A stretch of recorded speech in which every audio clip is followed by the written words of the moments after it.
Bonjour à tous les fans de Plus belle la vie. Aujourd'hui, préparez-vous à plonger dans un épisode absolument bouleversant et chargé de tension, celui du jeudi 22 mai 2025, épisode 338. Une date à marquer d'une pierre noire, car les masques tombent, et le combat d'Ariane contre Durieux atteint un nouveau niveau de danger. Entre les pressions insidieuses, les menaces voilées et les intimidations glaçantes, le harcèlement prend désormais un visage, celui de Durieux, implacable, manipulateur, et prêt à tout pour faire taire Ariane. Mais la lieutenante ne compte pas se laisser faire, même si le prix à payer pourrait être sa carrière, ou pire, sa fille. Pendant ce temps, la juge Colbert vacille. Piégée dans un engrenage de silence et de peur, Gabrielle frôle le burn-out à l'hôpital, et Chloé tente de recoller les morceaux d'une maternité brisée. Un épisode haletant, sombre, mais porteur d'un courage inébranlable, celui de ne plus jamais se taire face à l'injustice. Restez avec nous. Car ce qui se joue ici est bien plus qu'une simple enquête, c'est une guerre psychologique, et la vérité est en marche. Dans le bureau de Patrick, l'ambiance est lourde. Ariane, droite, tendue, s'avance d'un pas décidé, le regard brûlant de détermination. Je ne les ai pas perdus, Patrick. Je suis formelle. J'avais les scellés entre les mains. Et j'ai été interrompu par Durieux. Patrick fronce les sourcils. Tu insinues qu'il les a volés? Ariane hoche la tête, sans la moindre hésitation. Je ne l'insinue pas. Je l'affirme. C'est lui. Il m'a volontairement détourné pour que je laisse le sachet sur le bureau. C'était un piège. Il m'observe. Il me pousse à la faute. Patrick souffle, lasse. Ariane, tu vas trop loin. Mais elle ne lâche rien. Durieux est fourbe, Patrick. Il agit dans l'ombre. Il donne l'image du type parfait, carré, irréprochable. Mais il manipule. Il ment. Et il me harcèle. Un silence s'installe. Patrick se lève, contourne son bureau. Son regard se fait plus dur. Tu dis qu'il te harcèle? Ou c'est toi qui cherches la confrontation? Ce n'est pas la première fois que tu t'enflammes. Tu réagis au quart de tour. Tu t'enfermes dans une obsession. Ariane, blessée mais digne. Tu crois que j'invente? Tu crois que je me fais des films? Patrick la regarde longuement, puis tranche d'un ton sec. Tu sors de l'enquête. À partir de maintenant, tu ne t'en occupes plus. Un silence glacé. Ariane le fixe, trahi. Tu protèges un salaud, Patrick. Et tu me fais passer pour folle. Elle tourne les talons, claque la porte derrière elle. Et dans son regard, ce n'est plus seulement de la colère. C'est une promesse. Durieux tombera. Avec ou sans leur soutien. Dans une petite boutique de vêtements pour enfants, Chloé se tient figée devant un minuscule t-shirt rose, taille 6 mois, qu'elle vient tout juste de sortir du sac. Son visage se décompose. Mais c'est pas possible. Elle regarde à nouveau l'étiquette, les mains tremblantes. 6 mois, pas 6 ans. Elle ferme les yeux, frustrée, presque en colère contre elle-même. Elle s'était tellement appliquée, elle voulait que tout soit parfait pour cet après-midi, ce moment rare où elle reverrait Elena. Et maintenant, elle a l'impression d'avoir tout gâché. Elle souffle. La gorge serrée, puis se redresse. Tant pis. Je vais chercher autre chose. Elle aura quand même son cadeau. Elle ne veut pas arriver les mains vides. Pas aujourd'hui. Pas pour sa fille. Pendant ce temps, à l'hôpital, Gabrielle est au bout du couloir, téléphone à la main, mâchoire crispée. Non, mais vous comprenez ce que je dis.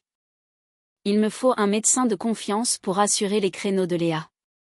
Pas un externe qu'on découvre la veille. Il raccroche, furieux. Personne ne veut ou ne peut venir remplacer Léa à temps. Une infirmière tente de calmer le jeu. Docteur Riva, on peut peut-être alléger les consultations, ou réorganiser. Non.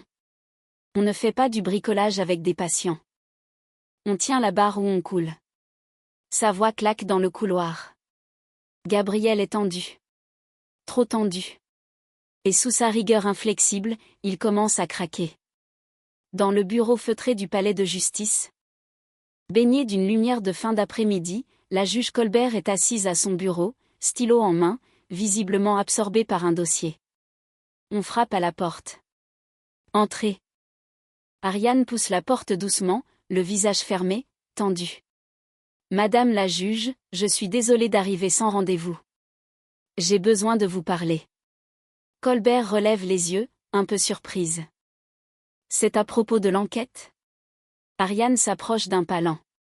Son regard ne tremble pas. Non.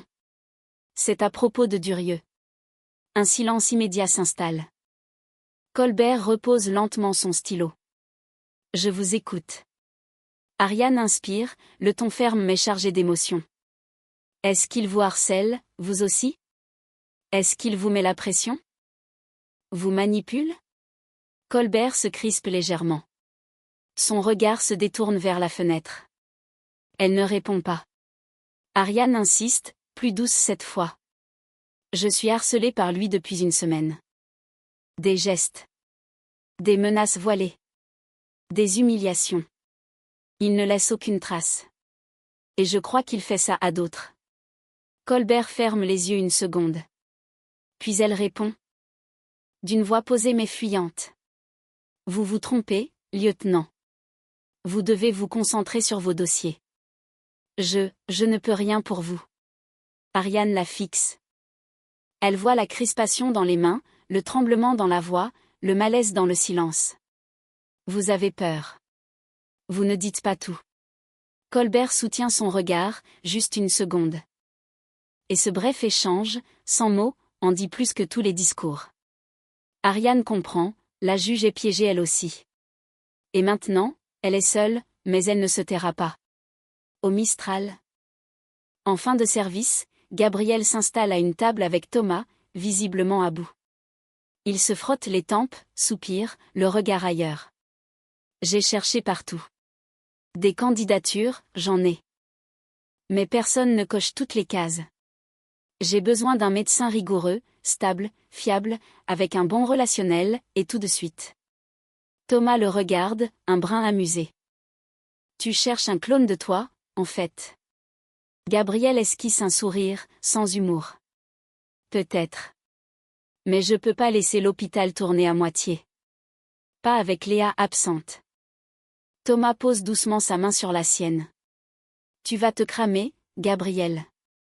T'as le droit d'être exigeant, mais t'as aussi le droit de lever le pied. Un silence. Gabriel ne répond pas. Mais dans son regard, une fatigue bien plus profonde que le simple manque de sommeil. Au pavillon des fleurs, Chloé serre contre elle un petit pingouin en peluche, prête à l'offrir. Quand la porte s'ouvre, Elena entre timidement, encadrée par une éducatrice. Le regard de Chloé s'illumine aussitôt. Coucou, mon cœur. Elena court dans ses bras, se blottit contre elle. Longtemps. Mais très vite, une petite voix inquiète s'élève. Tu vas retourner en prison ? Chloé se fige. Elle serre un peu plus sa fille. Non, Elena. J'essaie de faire tout ce qu'il faut pour ne plus jamais y retourner. Pour rester avec toi. Elle sort alors la peluche de son sac. Tiens, je l'ai choisi pour toi. C'est un pingouin. Comme dans ton dessin l'autre fois. Elena sourit, les yeux brillants. Moi aussi j'ai un cadeau. J'ai écrit un poème. Pour toi. Elle sort une petite feuille froissée et s'assoit. Chloé. La gorge nouée, la regarde.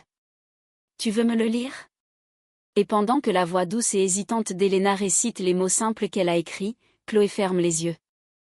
Pour la première fois depuis longtemps, elle se sent redevenir mère. Juste mère. Dans les couloirs du commissariat, Boé s'avance avec un dossier sous le bras. À ses côtés, Idriss. Tout juste réaffecté à l'enquête autour de la tentative de meurtre sur la juge Colbert, le suit d'un pas rapide. Merci d'avoir accepté de bosser là-dessus avec moi. Idriss hoche la tête. Sérieux. C'est pas une affaire banale. Et avec la juge, on marche sur des œufs. Boé hésite, puis aborde ce qui le préoccupe. Et Durieux, tu le connais bien, non ? Idriss s'arrête. Il réfléchit une seconde avant de répondre. On a bossé ensemble à la PAF. C'est un mec carré. Poli. Hyper respectueux avec les femmes. Jamais un mot plus haut que l'autre. Boé le fixe. Alors comment t'expliques ce que dit Ariane? Idriss soupire. J'en sais rien. Justement. Ça me paraît chelou. Il y a quelque chose qui colle pas. Soit Durieux joue un double jeu, soit quelqu'un veut le faire tomber. Mais dans les deux cas, on va devoir creuser. Sérieusement. Au cabinet médical, Léa, encore affaiblie mais déterminée, passe en revue plusieurs CV étalés sur le bureau. Gabriel, debout derrière elle, observe les candidatures avec attention. J'ai présélectionné quelques noms. Mais j'en ai éliminé beaucoup. Il y a des profils prometteurs, mais pas pour ici. Gabriel soupire, toujours tendu. J'ai besoin d'un vrai pilier, Léa. Quelqu'un qui tient la route. Pas juste un intérimaire de passage. Je sais. Mais si tu continues à chercher la perle rare, tu vas finir par tout faire tout seul. Et ça, c'est pas tenable. Gabriel ne répond pas. Il regarde la pile de CV. Faire confiance, ou tenir seul? Dans le bureau feutré du palais de justice, les volets sont à demi fermés, la lumière tamisée. La juge Colbert, assise à son bureau, referme un dossier quand la porte s'ouvre brutalement. Durieux entre sans frapper. Son visage est fermé, sa voix tranchante. Qu'est-ce qu'elle faisait ici? La fliquette. Colbert relève à peine les yeux. Elle tente de garder contenance. Elle s'interroge. Comme moi. Tu le sens, hein? Que ça commence à vaciller. Durieux s'approche, lentement. Son ton devient plus bas, plus menaçant. Tu me suspectes? Tu veux vraiment jouer à ça, Colbert? La juge ne bronche pas. Elle serre les dents. Je t'ai vu à l'œuvre. Je sais de quoi tu es capable. Durieux esquisse un sourire froid, dénué de toute chaleur. Et moi je te rappelle ce que tu risques si tu ouvres trop la bouche. Les photos. Les soirées. Les textos. Je lâche ça, et tu perds tout. Carrière. Réputation. Dignité. Colbert détourne les yeux. Elle est prise au piège. Mais elle garde un éclat de colère dans la voix. Et Ariane? C'est ta nouvelle cible? Tu vas l'écraser comme tu l'as fait avec moi? Durieux s'approche encore, murmure presque. Elle est comme toi. Insolente. Trop brillante. Trop sûre d'elle. Elle finira par tomber. Un silence de plomb s'abat. Durieux sort. Sans se retourner. Sans un mot de plus. Colbert reste seul, la gorge nouée, le souffle court. Elle sait qu'elle aurait dû parler. Mais elle sait aussi que le système est du côté du silence. Et Ariane est maintenant sur la ligne de mire. Dans les couloirs du commissariat, l'ambiance est tendue. Les agents vont et viennent, dossier sous le bras, regard fuyant. Mais Ariane, elle, avance d'un pas sûr, concentrée, le regard fixe. Durieux surgit soudain à l'angle du couloir.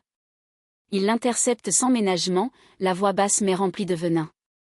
Alors, lieutenant Hersan, vous êtes allé jouer les copines avec la juge Colbert? Ariane ne répond pas. Il s'approche encore, trop près. Elle a toujours été consentante, vous savez. Elle aime qu'on prenne les choses en main. Qu'on attache. Qu'on commande. Chaque mot est une gifle. Un poison lent, distillé avec jouissance. Des propos lourds, salissants. Dit avec l'assurance de l'impunité. Mais Ariane ne bouge pas. Elle le regarde droit dans les yeux. Un jour, tout le monde saura que vous êtes un gros porc. Et ce jour-là, je serai là pour vous regarder tomber. Un silence tendu. Plusieurs collègues, plus loin, se figent, surpris par le ton. Mais Durieux, lui, sourit. Froid. Sans peur. Vous croyez que votre petite croisade changera quelque chose? Vous êtes seul, lieutenant. Ariane s'approche à son tour, plus calme que jamais. Pas pour longtemps. Et elle tourne les talons. Elle sait qu'il ne s'arrêtera pas. Mais elle non plus.